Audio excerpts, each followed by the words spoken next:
Hello, everyone. Welcome to the Spoken Greats podcast, where we take great ideas from great books.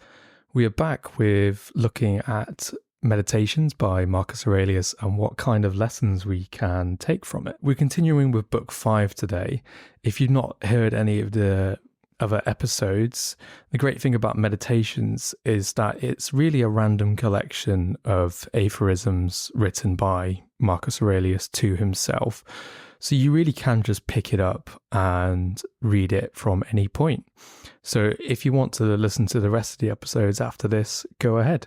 You can listen in any order that you'd like. So let's get started. One sort of person, when he has done a kindness to another, is quick to chalk up the return due to him.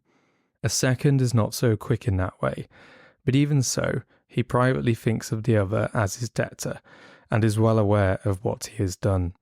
A third sort is in a way not even conscious of his action, but is like the vine which has produced grapes, and looks for nothing else once it has borne its own fruit. A horse that is raced, a dog that has tracked, a bee that has made honey, and a man that has done good. None of these knows what they have done, but they pass on to the next action, just as the vine passes on to bear grapes again in due season. So you ought to be one of those who, in a sense, are unconscious of the good they do. Yes, he says, but this is precisely what one should be conscious of, because it defines the social being to be aware of his social action, and indeed you want his fellow to be aware of it also. True, but you must understand the point that I am now making, and for that reason you will fall into one of the first categories I mentioned. They too are misled by some sort of plausible logic. But if you want to follow my meaning, don't fear that this will lead you to any deficiency of a social action.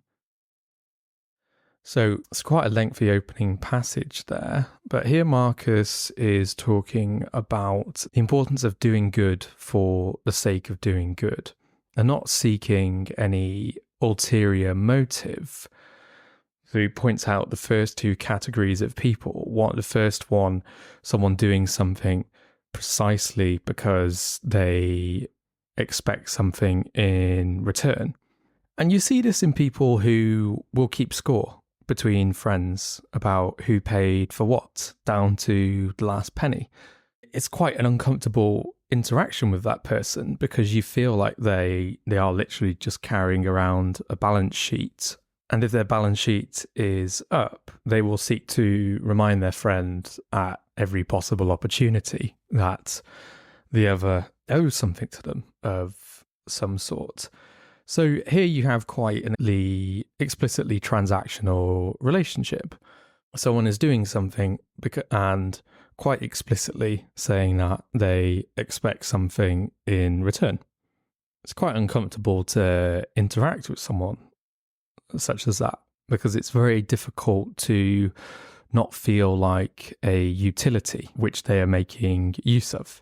And as soon as you have no utility, they will have nothing further to do with you. Now, there's nothing wrong per se with transactional relationships.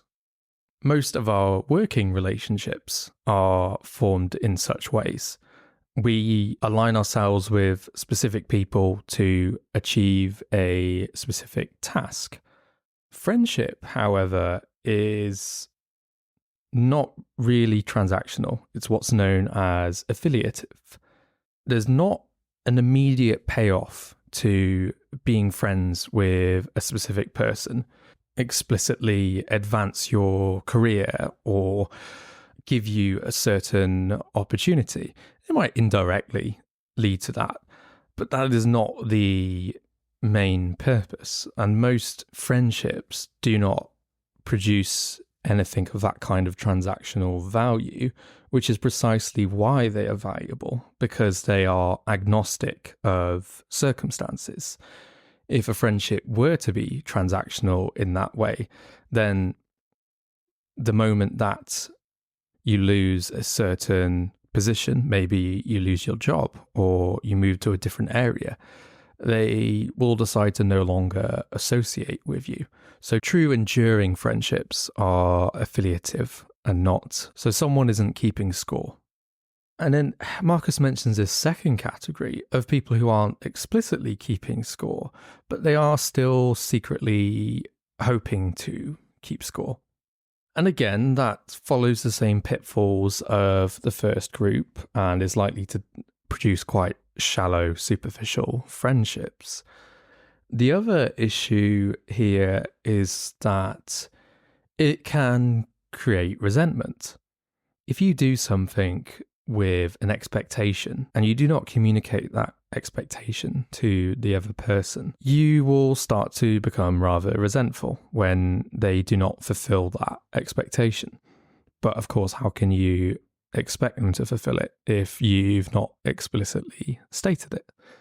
So this leaves us to the third category, and this is vital for building friendships, is to do good things without an expectation of reciprocity.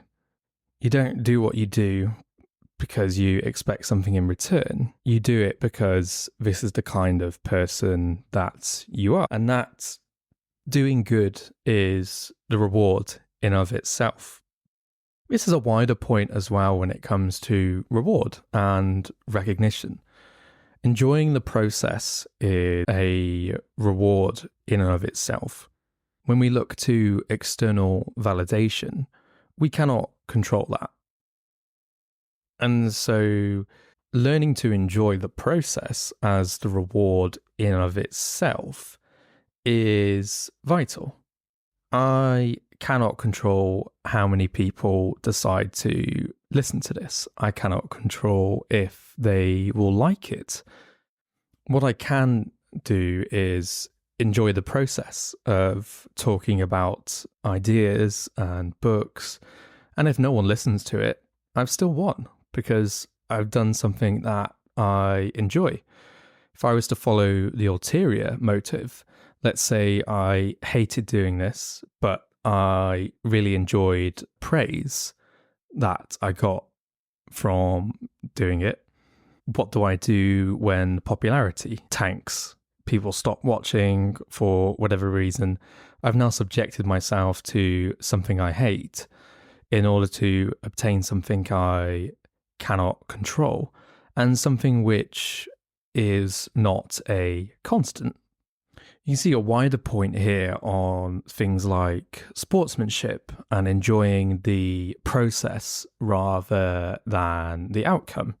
Someone who is obsessed with winning to the point that they do not enjoy the game, but only enjoy the results on the short-term basis, on a one-off instance, that may prove to be more beneficial to them as they win the game.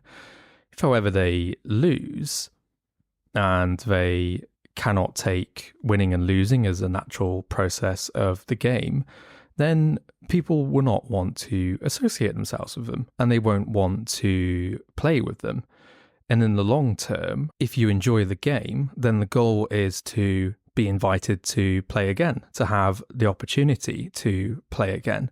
It's not to ensure that you win that one particular game. It's to ensure your future participation in the series of games.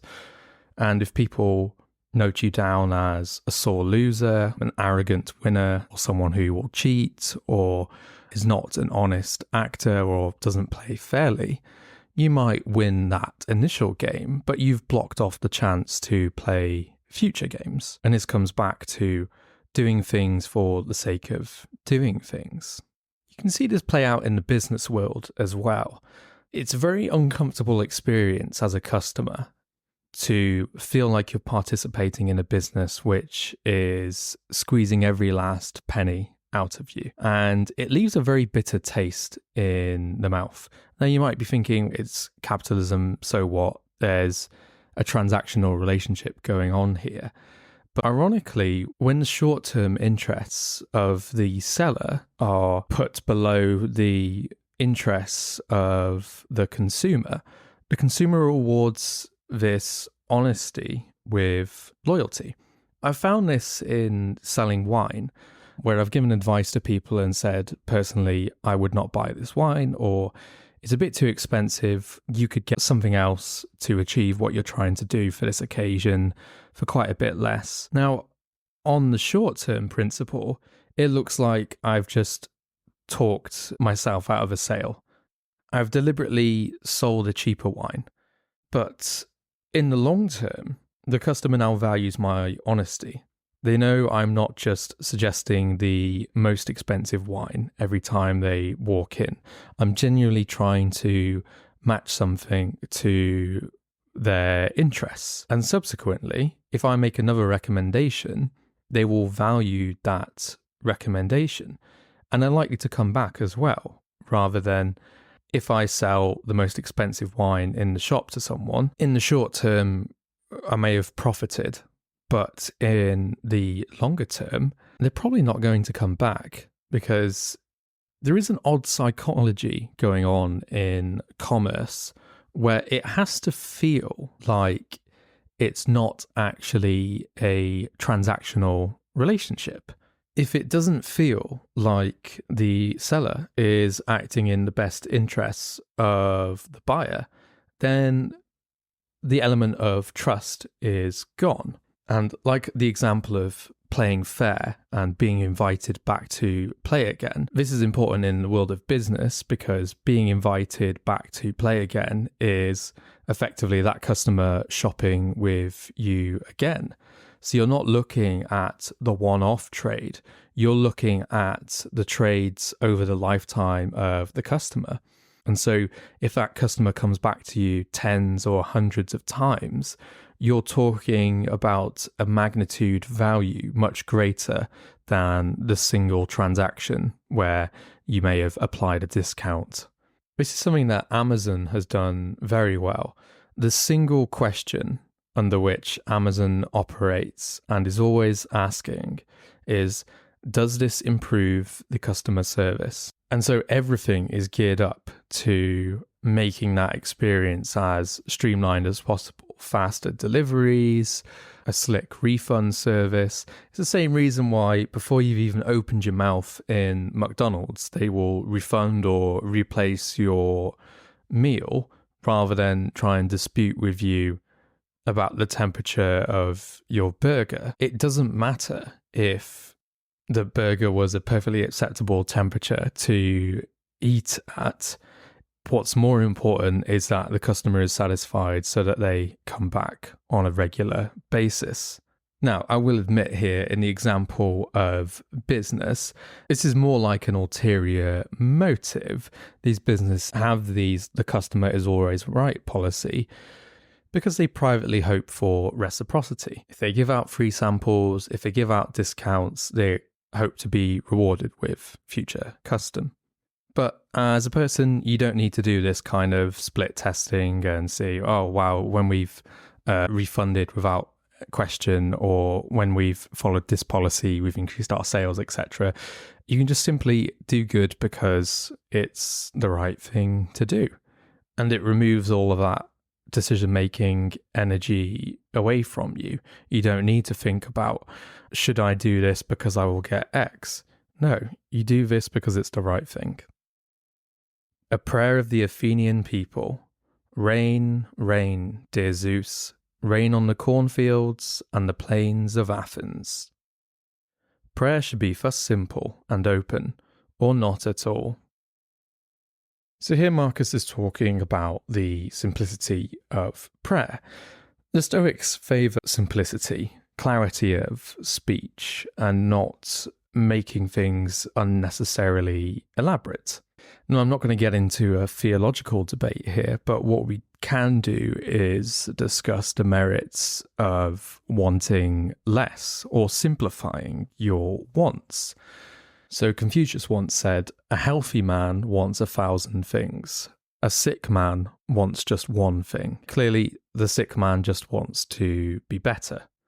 Everything else has lost relevance in comparison. Being clear about what it is that you want it increases the likelihood that you will achieve what it is that you want. And also, it removes a long list of that would have to occur for you to be satisfied. In prayer or even setting goals, if you write out a long shopping list of all the things that you would like to happen, each of those is a precondition which must be met. And effectively, you are stating that you will not be satisfied until all of these are achieved. That rather makes the pursuit of happiness quite difficult, to be frank. So that's the simple element of this. The other element here is open. Marcus mentions that prayer should be simple and open. What I think he means by that is being open with what it is that you're asking for. Marcus talks frequently in meditations about being able to act in a way that you don't need to hide behind a curtain. So you shouldn't be asking for anything which you would be embarrassed to repeat to other people. So what you should be asking for should be simple. It should be good, something that you have no shame in repeating to others. And if it doesn't meet that criteria, then don't bother. Another aspect here is that the Stoics don't particularly like rhetoric or sort of fancy words for the sake of fancy words. This is something they share in common with what was known as laconic wit, which the Spartans were famous for. Effectively, is quite a blunt style of speaking where you only say what is absolutely necessary and nothing more. There's an account from Herodotus where the Samians come to Sparta to speak to the magistrates, and they make this grand speech asking for help. And his speech goes on, and the Spartans reply that the speech has gone on for so long that they've forgotten the first half of the speech, which makes the second half of the speech meaningless. The Samians then schedule another meeting, and they simply take an empty bag, and they say the bag wants flour. The Spartans say you didn't need to say the bag, but they agree to give them flour. Now, this is a very blunt style of communicating, but it does make very clear what your intentions are. And in the pursuit of trying to sound more sophisticated and making grand speech, it can be quite easy to forget what it is you were talking about originally. And so if you can say the same thing with fewer words, then say it with fewer words. And I think this relates back to what Marcus is trying to say here about prayer. Just as it is commonly said that Asclepius has prescribed someone horse riding or cold baths or walking barefoot, so we could say that the nature of the whole has prescribed him disease, disablement, loss, or any other such affliction. In the first case, prescribed means nothing like this. Ordered this course for this person as conducive to his health. In the second, the meaning is what happens to each individual is somehow arranged to conduce to his destiny. We speak of the fitness of these happenings as masons speak of the fit of squared stones in walls or pyramids when they join each other in a defined relation. In the whole of things there is one harmony, and just as all material bodies combine to make the world one body, a harmonious whole, so all causes combine to make destiny one harmonious cause. Even quite unsophisticated people intuit what I mean. They say, fate brought this on him. Now if brought, also prescribed. So let us accept these prescriptions just as we accept those of Asclepius. Many of them are too harsh, but we welcome them in the hope of health. So here Marcus is going back to the Stoic principle that anything that happens to you is good for you because it's happening in accordance with the laws of the universe. It's the principle of Amor Fati, to accept one's fate. And he compares it to a doctor prescribing something to you. It's sometimes a treatment might be agonizing. It might be uncomfortable or unpleasant, but with the intention that in the long run, it will be in your interest to follow it. Sometimes we suffer unfortunate events, but it is part of our fate to endure these things, and we have the capacity to deal with them. And in the mind that nothing bad can truly happen to us because of the fact that everything is in accordance with the laws of the universe. You should take the same view of the process and completion of the design of universal nature as you do of your own health, and so welcome all that happens to you, even if it seems rather cruel, because its purpose leads to the health of the universe and the prosperity and success of Zeus. He would not bring this on anyone if it did not also bring advantage to the whole, no more than any given natural principle brings anything inappropriate to what it governs. So there are two reasons why you should be content with your experience. One is that this has happened to you, prescribed for you, and is related to you. Thread of destiny spun for you from the first by the most ancient causes. The second is that what comes to each individual is a determining part of the welfare, the perfection, and indeed the very coherence of that which governs the whole. Because the complete whole is maimed if you sever even the tiniest fraction of its connection and continuity. This is true of its constituent parts, and true likewise of its causes. And you do sever something, to the extent that you can, whenever you fret at your lot. This is, in a sense, a destruction. Running along with that concept of Amor, Fati, if you think everything that has happened previously has contributed to this moment in time right now. We accept this commonly with the principle of time travel in films and TV shows.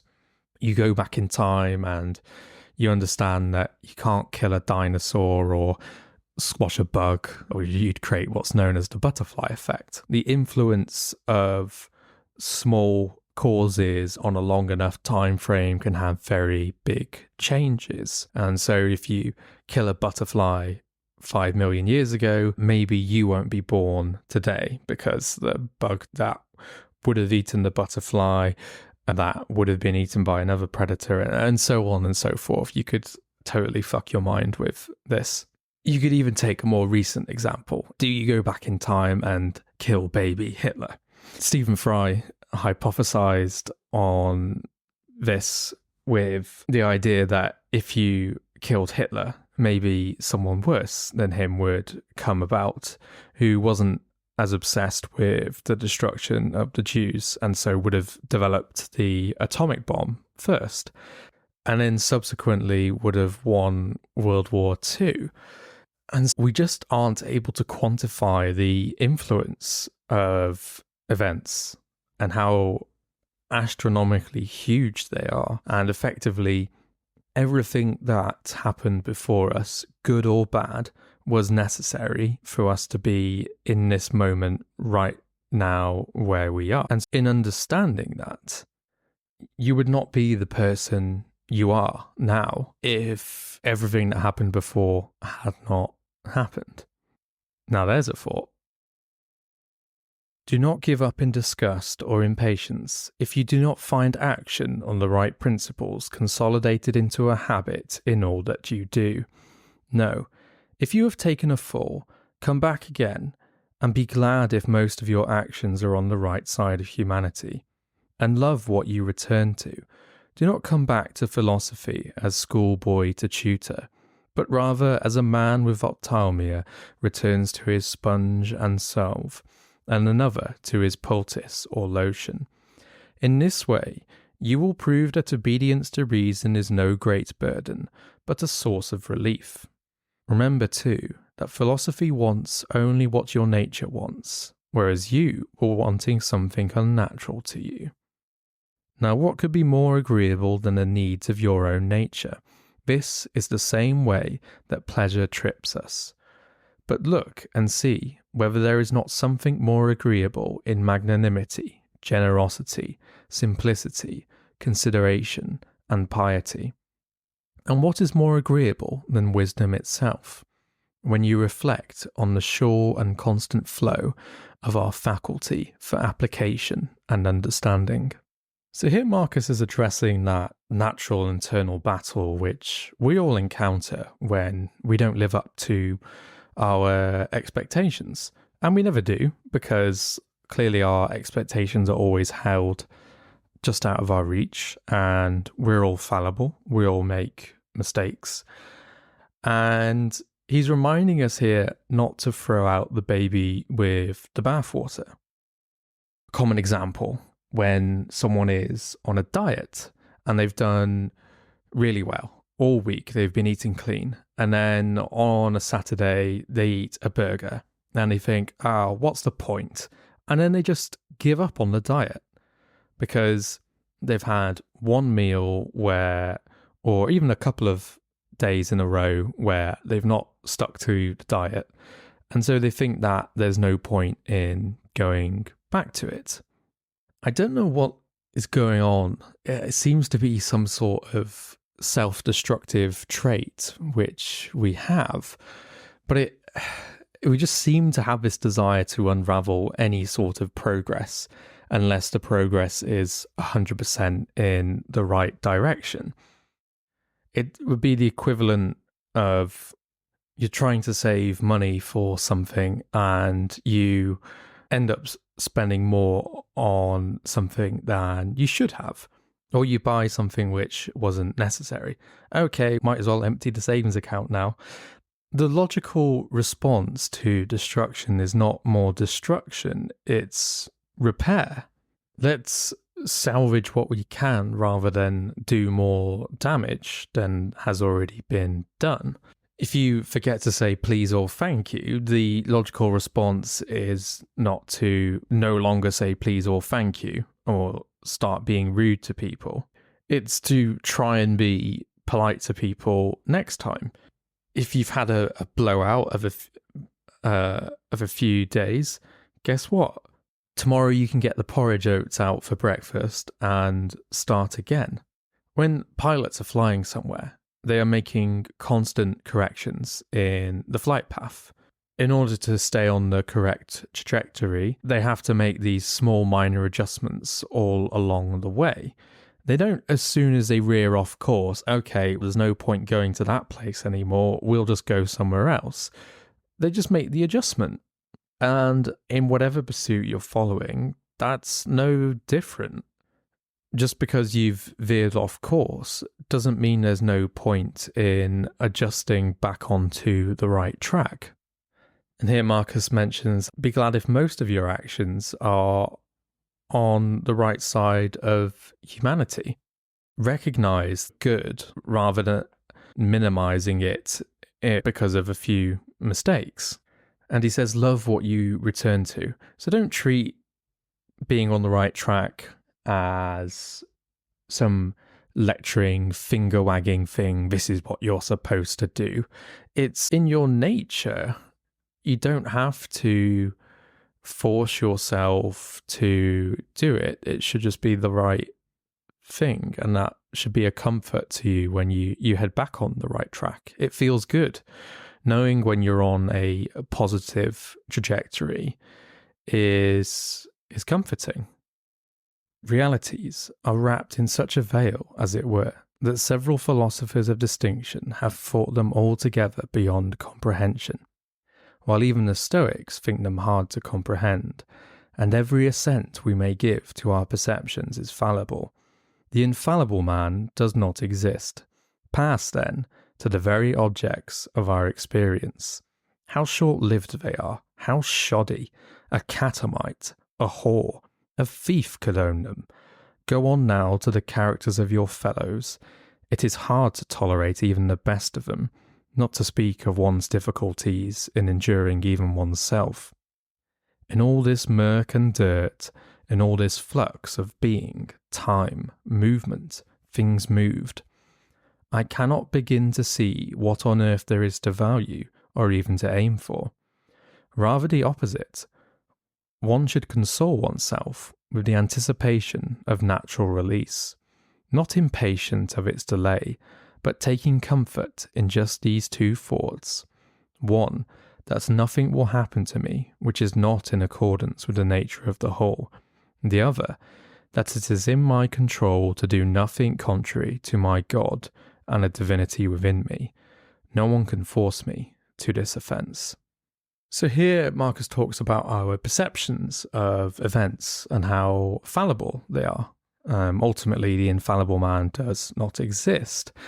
And so if our interpretation of events are mere judgments, then how does that stand up to be anything constant or consistent?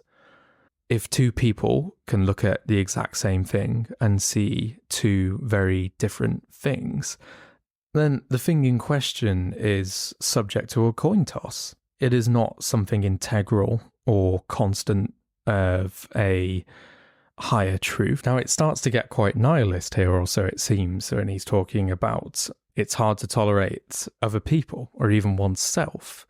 And he sees there's nothing on earth to value or even to aim for. But really, he's talking about the removal of expectations. If you know that people are flawed, you yourself are flawed, then the only thing you can expect is that nothing will happen in the universe except which conforms to the laws of the universe.